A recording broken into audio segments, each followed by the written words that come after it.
Me rastin e 110 vjetorit të pavarësisë, grupi i tretë i kopshtit Persefoni Treni në Pogradec, në drejtimin e mësueses Klodiana Lakmani, përgatitën një koncert ku spikatën vjershat, këngët dhe kërcimet e realizuara nga voglushët.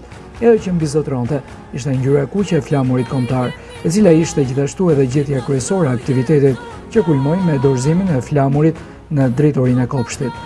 Atmosferë festive përsollën vetë fëmijët, që me talentin e tyre dhanë mjaft emocion tek bashkëmoshatarët, por edhe prindrit. Festat e Nëntorit mbeten ngjarjet më të mëdha kulmore të historisë son kombëtare.